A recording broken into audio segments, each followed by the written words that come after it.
triplex villas at Kollur, APR Projects. So వినగానే న్యూస్లు వినగానే అయితే 1 by 1 కేసులు పెడతా ఉన్నారు కాబట్టి ఏమన్నా భయం అనిపించిందా కొంచెం అనిపించట్లేదు.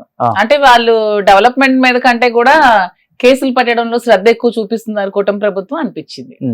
అంటే వై దువ్వాడ శ్రీనివాస్ గారు టార్గెట్ అంటే ఏమని చెప్తారు మీరు? టార్గెట్ ఎందుకంటే ప్రతిదీ కూడా స్ట్రైట్ గా క్వశ్చన్ చేస్తారు, ఏదైనా నిజాయితీగా మాట్లాడతారు. ఇప్పుడు ఏమైనా కేసులు పెట్టారు, ఏదో పవన్ కళ్యాణ్ మీద మాట్లాడారని కేసులు పెట్టారు, అంతేగాని భూదందాల అక్రమాల లంచాల ఏమని పెడతారు? అతని మీద కేసులు పెట్టడానికి ఏమి ఉండవు. సో ఈ విధంగా కక్షపూరితమైన చర్యలు తీసుకుంటే కేసులు పెడుతున్నారు. దానికి భయపడేది ఏమీ లేదు. న్యాయస్థానాల మీద మాకు గౌరవం ఉంది. ఏదైనా సరే మేము న్యాయస్థానంలో తేల్చుకుంటాం.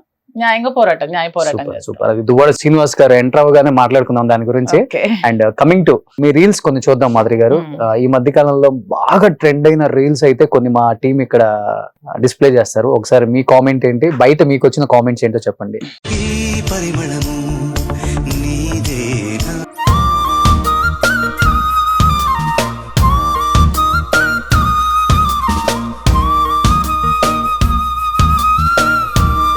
కాదు, మీరు ఏ రీల్ చూసినా గానీ ఆ సినిమాలో ఈమె హీరోయిన్ అయితే బాగుండి అనిపిస్తుంది నాకు. మూవీస్ లో కూడా వస్తాయండి, అది కూడా చూద్దాం. అవునా? హీరోయిన్ గానా? హీరోయిన్ కాదు, నాకు యాక్చువల్ గా ఒక మంచి విలన్ క్యారెక్టర్ చేయాలను. అవునా? కొంచెం ఫేస్ లెఫ్ట్ టర్న్ చేసుకోండి. బా గరణమ్మ గుడిలో నగ్మలాగా ఉన్నారు. ఒక్కసారి కాలు ఇలా అని ఇలా వేసుకోండి. ఒకసారి వేసుకోండి. లేదు, ఒకసారి వేసుకోండి. లేదు అలా ఏముంది కానీ నాకు మూవీలో నీలాంబరి లాగా ఉన్నారు. కొంచెం విలన్ షేడ్. ఒక్కసారి కళ్ళు పెద్దవి చేయండి. వద్దులేండి, ఇప్పుడు ఒక్కసారి కళ్ళు పెద్దవి చేయండి. స్క్రీన్ టెస్ట్ చేస్తున్నా. ఒక్కసారి కళ్ళు పెద్దవి చేయండి. బాహుబలిలో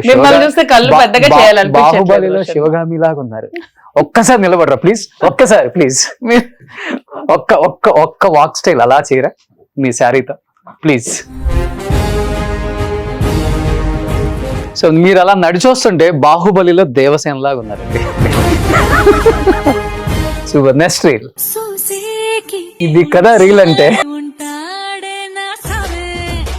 ఎదగాలంటే మారాలి, లొంగాలి, వంగాలి అంటే నేను నమ్మను. మన దగ్గర మ్యాటర్ ఉండాలి. ఆమె దగ్గర మ్యాటర్ ఉంది కాబట్టి ట్రెండింగ్ అయింది అనమాట ఇప్పుడు.